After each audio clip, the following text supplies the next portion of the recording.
Halo semua yang menonton video ini, apa kabar? Harapan semua dalam keadaan sehat. Video ini merupakan tugas akhir semester mata kuliah pemrograman linear, di mana kita akan menyelesaikan suatu permasalahan pemrograman linear dengan menggunakan metode Big M dan kita akan melakukan analisis sensitivitas. Baik, perkenalkan, nama saya Grafilonto, NIM 1850494. Berdasarkan tugas yang diberikan bahwa masalah yang harus kita angkat berkaitan dengan masalah COVID-19, sehingga saya mengangkat permasalahan ini. Pada awal masa pandemi, berdasarkan data dari laman www.worldometers.info/coronavirus yang diupdate pada Senin 30 Maret 2020, didapat total kasus masyarakat di Indonesia yang terinfeksi COVID-19 sebanyak 1.414 jiwa. Melihat hal tersebut, maka pemerintah berencana membangun rumah sakit khusus penderita COVID-19. Terdapat dua macam bangunan yang akan dibangun, yaitu bangunan A dan B, di mana bangunan A terdiri dari 3 lantai.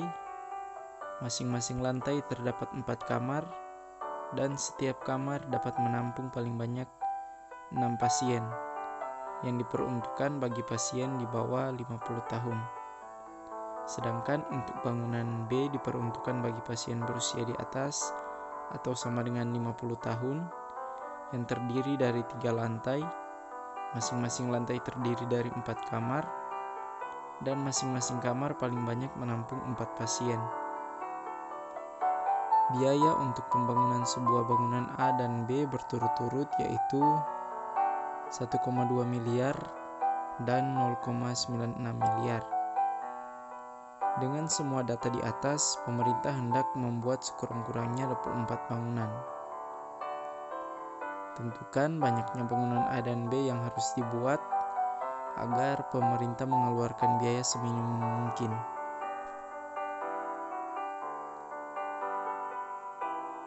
Langkah pertama yang akan kita lakukan yaitu kita akan membuat pemodelan matematika berdasarkan masalah yang sudah kita dapat tadi. Dan untuk mempermudah, kita tarik garis-garis besar atau rincian masalah dari permasalahan tadi. Di sini saya sudah menarik 8 rincian masalah seperti yang boleh kita lihat di slide. Yang pertama yaitu akan dibuat pembangunan rumah sakit khusus pasien COVID-19.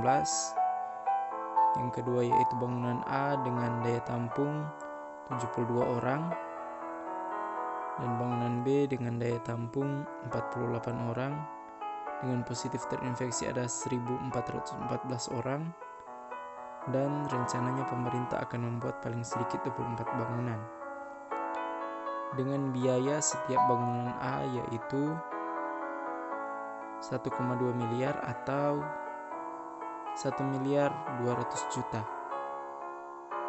Yang ketujuh yaitu biaya setiap bangunan B 0,96 miliar atau sama dengan 960 juta.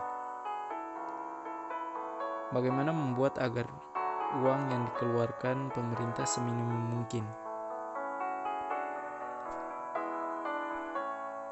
Kita buat pemodelan matematikanya.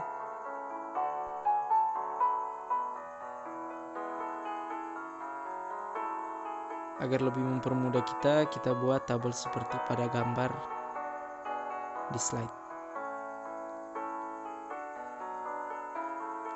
Di sini saya mengambil variabel keputusan X1 sebagai bangunan A dan X2 sebagai bangunan B. Sehingga fungsi tujuannya yaitu fx1, x2 sama dengan 1,2 miliar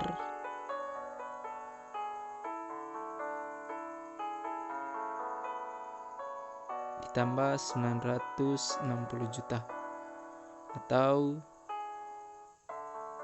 1.200.000.000 X1 ditambah 960 juta X2. Agar lebih mempermudah kita di dalam perhitungan sebentar, kita bagi fungsi tujuan tadi dengan 10 juta. Sehingga didapat 1,2 miliar X1 dibagi 10 juta didapat 120 X1 dan 960 juta X2 dibagi 10 juta didapat 96 X2. Sehingga fungsi tujuannya menjadi fx1, x2 sama dengan 120 x1 ditambah 96 x2. Karena di sini kita akan meminimumkan fungsi tujuan ini, maka kita juga dapat menulisnya dalam bentuk min z sama dengan 120 x1 tambah 96 x2. Dan untuk fungsi kendalanya yaitu 78 x1 ditambah 48 x2 kurang dari sama dengan 1414. X1 tambah x2 lebih besar sama dengan 24.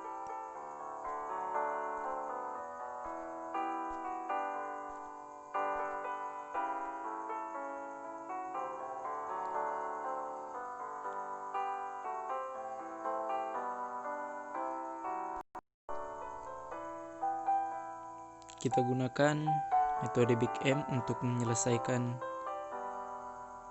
permasalahan tadi.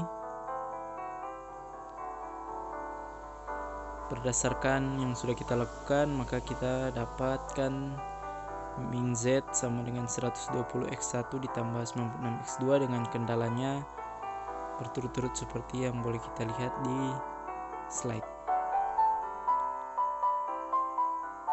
Nah, sebelum lanjut kita akan ubah bentuk pertidaksamaan dari kendala menjadi bentuk persamaan. Untuk kendala yang pertama yaitu 72x1 tambah 48x2 kurang dari sama dengan 1414. Kita akan rubah ke bentuk persamaan dengan kita menambahkan variabel slack di ruas kiri kendala karena dia berbentuk kurang dari sama dengan. Untuk kendala yang kedua, karena dia berbentuk lebih dari sama dengan, sehingga kita kurangkan dengan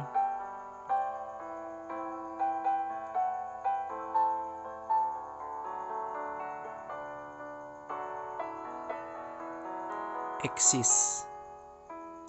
Kemudian kita tambahkan dengan variabel artifisial, sehingga dari X1 tambah X2 lebih besar sama dengan 24 menjadi X1 tambah X2 kurang E2 ditambah A2 sama dengan 24.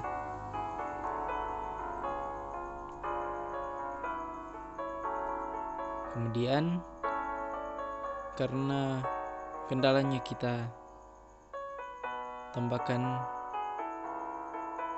dengan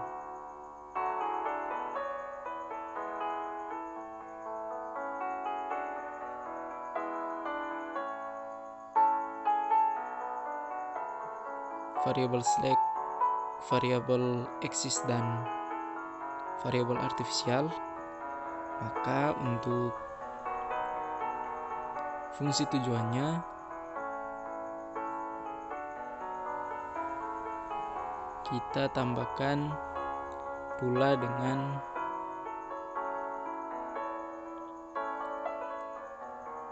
variabel slack dan variabel artifisial.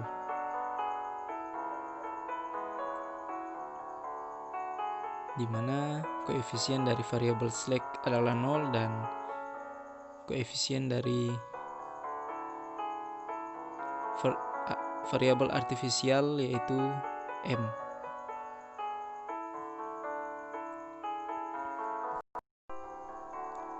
Kemudian untuk fungsi tujuannya kita bawa ke dalam bentuk Z kurang 120x1 kurang 96x2 kurang MA2 sama dengan 0. Selanjutnya kita akan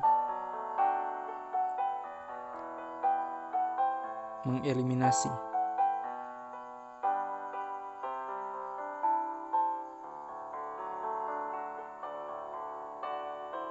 minus MA2 yang ada di fungsi tujuan tadi.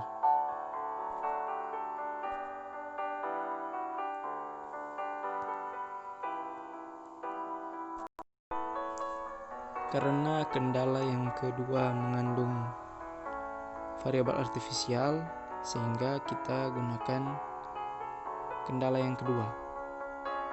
Mana kendala yang kedua ini kita kalikan dengan M, sehingga menjadi mx1 tambah mx2 kurang me2 tambah ma2 sama dengan 24m. Kemudian kita jumlahkan dengan fungsi tujuan tadi, sehingga didapat Z tambah M kurang 120x1 ditambah M kurang 96x2 kurang ME2 sama dengan 24M. Nah, dari uraian tadi kita dapatkan untuk fungsi tujuannya menjadi fungsi tujuan dan kendalanya menjadi seperti ini. Selanjutnya kita akan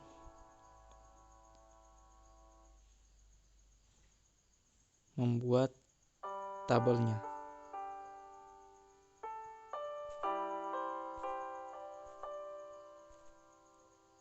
Seperti yang ini. Jadi ini berprinsip dari matriks yang diperbesar.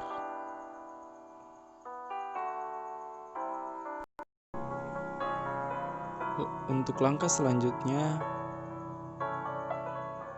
seperti kita lakukan seperti pada metode simplex.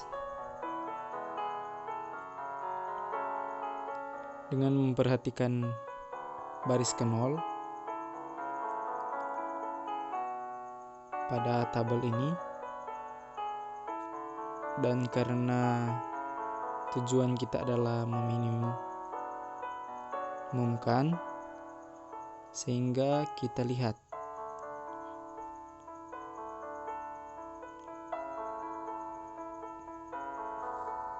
mana positif terbesar yang ada di baris ke 0. Kita bisa melihat sini, karena M adalah suatu bilangan yang sangat besar, maka positif terbesar di baris ke 0 ini adalah M kurang 96. Sehingga kolom X2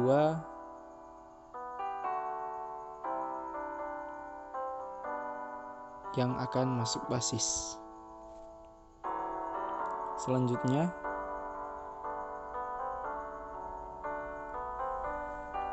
kita akan mencari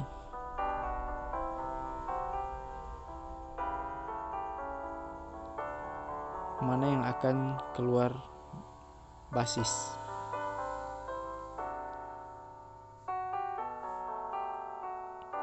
Dengan melihat rasio.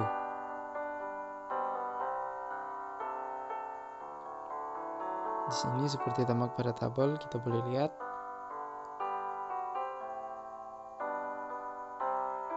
karena rasio positif terkecilnya adalah 24, sehingga A2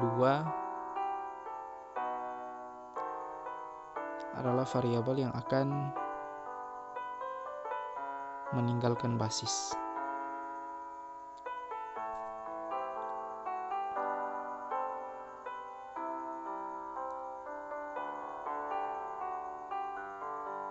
Sehingga elemen pivotnya adalah perpotongan dari kolom X2 dan baris A2, yaitu yang ini, 1. Kemudian langkah selanjutnya adalah kita akan membuat semua elemen-elemen yang ada di atas 1 tadi menjadi 0 dengan menggunakan operasi baris. Yaitu langkah pertama yang kita lakukan, karena tadi X2 yang akan masuk basis dan A2 yang akan meninggalkan basis, maka kita tukar A2 dengan X2, sehingga X2 elemennya adalah 0, 1, 0, minus 1, 1, 24. Kemudian yang kedua yaitu baris X2 kita kali dengan minus 48, kemudian kita tambah dengan baris S1. Tujuannya di sini kita akan mencari baris S1 yang baru, atau kita akan membuat 48 yang ada di baris S1 ini menjadi 0, sehingga kita lakukan operasi ini. X2 kali minus 48 sama dengan 0 kali 48 minus 48 sama dengan 0, 1 kali minus 48 sama dengan minus 48, 1 kali minus 48 minus 48, 0 kali minus 48 0, minus 1 kali 48 48, 1 kali minus 48 minus 48, 24 kali minus 48 minus 1152. Kemudian kita tambahkan dengan baris S1 seluruh elemen yang ada di baris S1, sehingga menjadi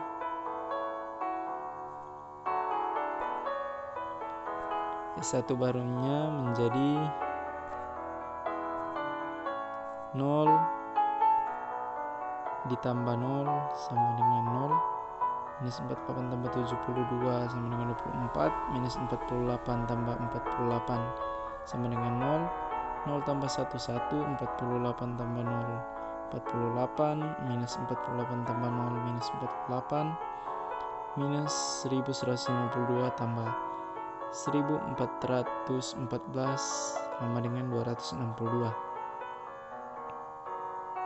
Dan langkah yang ketiga yaitu kita akan membuat elemen M kurang 96 pada baris set menjadi 0, sehingga kita lakukan operasi baris, yaitu baris X2 kita kalikan dengan 96 kurang M ditambah baris set. X2 kali 96 kurang M. Hasilnya yaitu seperti yang kita boleh lihat di slide ini, yaitu 0 kali 96 kurang M, 0, 1 kali 96 kurang M, 96 kurang M, 1 kali 96 kurang M, 96 kurang M, 0 kali 96 kurang M, 0, minus 1 kali 96 kurang M sama dengan M kurang 96, 1 kali 96 kurang M sama dengan 96 kurang M, 24 kali 96 kurang M sama dengan 2304 kurang 24M. Dan untuk baris set kita boleh lihat dari tabel, yaitu 1M kurang 120, M kurang 96, 0 minus M 0, 24.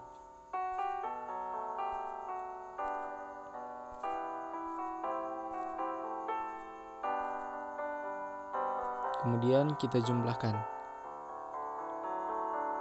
sehingga didapat set barunya, yaitu 0 tambah 1, 1, 96 kurang M ditambah M kurang 120 minus 24, 96 kurang M ditambah M kurang 96, 0, 0 ditambah 0, 0, M kurang 96 kurang M sama dengan minus 96, 96 kurang M tambah 0 sama dengan 96 kurang M, 2304 kurang 24M ditambah 24M, hasilnya adalah 2304.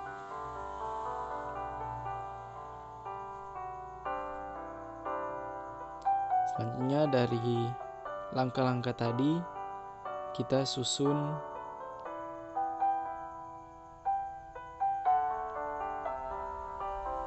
tabel optimal.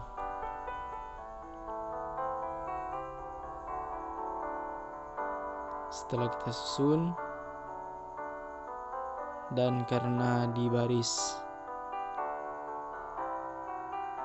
ke 0 atau baris set seluruh elemennya sudah tidak ada yang positif,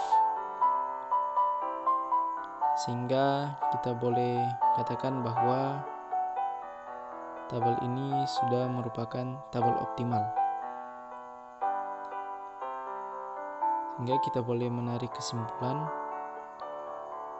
set sama dengan 2304, Y1 sama dengan 262, X2 sama dengan 24, X1 E2 A2 sama dengan 0. Untuk penyelesaiannya kita boleh lihat di kolom ini, kolom penyelesaian.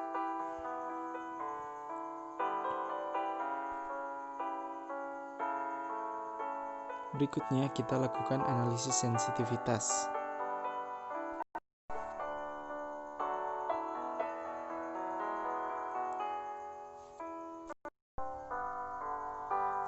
Secara umum, analisis sensitivitas merupakan suatu analisis untuk melihat pengaruh-pengaruh yang akan terjadi akibat keadaan yang berubah-ubah. Tujuan dari kita melakukan analisis sensitivitas ini yaitu bermanfaat untuk menghindari pengulangan perhitungan dari awal apabila terjadi perubahan-perubahan pada masalah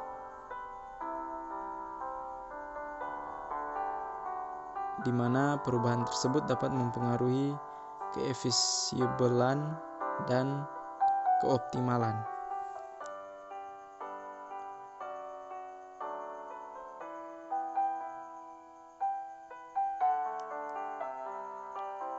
Perubahan yang mempengaruhi keoptimalan antara lain, yang pertama yaitu perubahan koefisien fungsi tujuan variabel basis, perubahan koefisien fungsi tujuan variabel non basis, Dan yang ketiga yaitu penambahan kegiatan baru.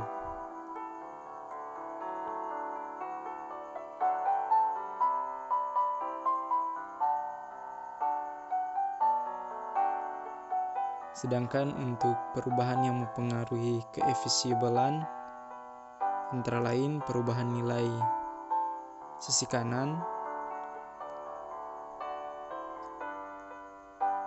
kendala. Yang kedua yaitu perubahan yang mempengaruhi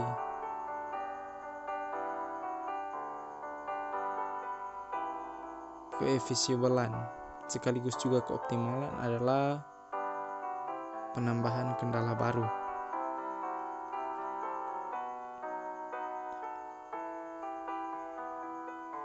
Tetapi di video ini saya gunakan analisis sensitivitas hanya satu, yaitu perubahan koefisien fungsi tujuan variabel non basis. Nah, di sini dari permasalahan tadi kita dapat untuk fungsi tujuannya yaitu min set sama dengan 120x1 ditambah 96x2. Di sini saya mengganti min set sama dengan 120x tambah 96x2. Saya ganti nilai dari x1, misalkan C, sehingga menjadi cx1 ditambah 96x2 ditambah ma2 kita bawa ke dalam bentuk seperti tadi pada awal metode Big M yang kita lakukan tadi. Jadi Z kurang cx1 kurang 96x2 kurang ma2 sama dengan 0. Sama hal juga dengan kendala, kita lakukan seperti di awal metode Big M tadi.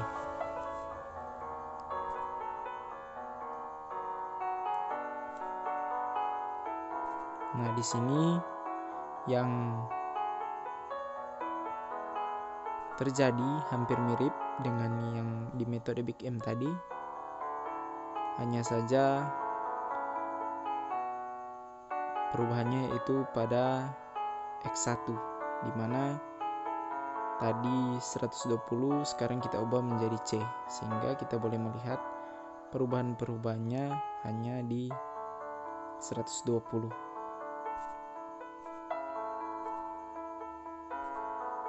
Seperti ini penjumlahannya, yang berubah juga hanya di 120 kalau kita bandingkan dengan pada metode Big M tadi, sehingga kita mendapatkan fungsi tujuannya dan kendalanya seperti ini.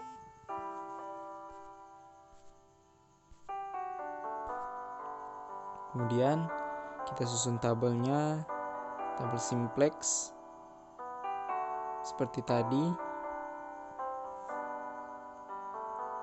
Nah, jadinya nanti seperti ini. Soalnya juga seperti tadi, karena ini kita akan meminimumkan, maka kita lihat positif terbesar.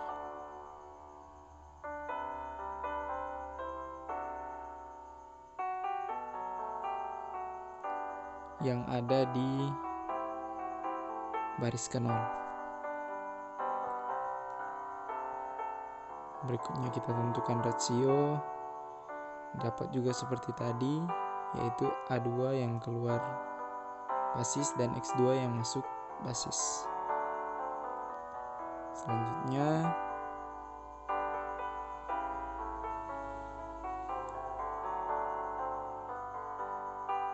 Sama seperti tadi juga, langkah-langkahnya sama persis. Hanya yang berubah yaitu 100, kalau tadi 120 sekarang menjadi C. Kita lakukan operasi baris sehingga didapat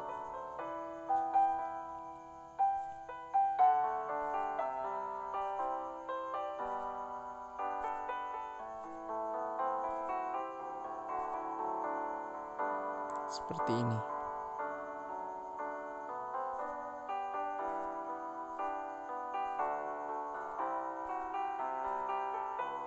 Nah, setelah itu kita dapatkan tabel. Ya, seperti ini kita lihat.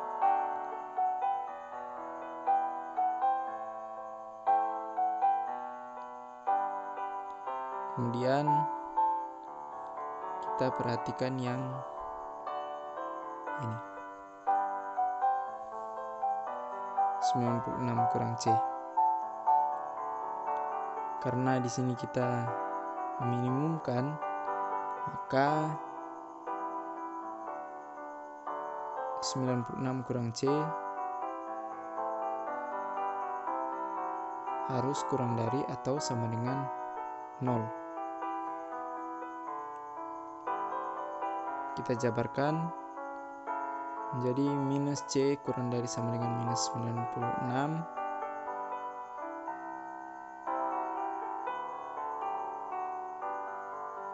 C lebih besar dari sama dengan minus 96 kurang per minus 1. C lebih besar dari sama dengan 96. Jadi agar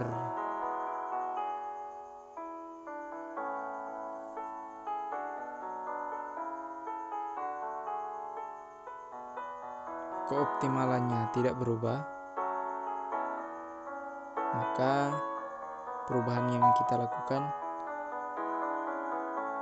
di X1 tadi nilainya harus lebih besar atau sama dengan 96.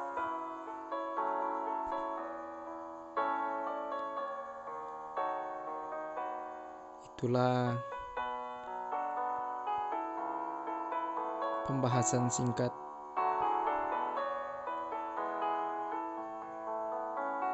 dari saya mengenai penyelesaian permasalahan menggunakan metode Big M dan analisis sensitivitas perubahan koefisien variabel non-basis. Dan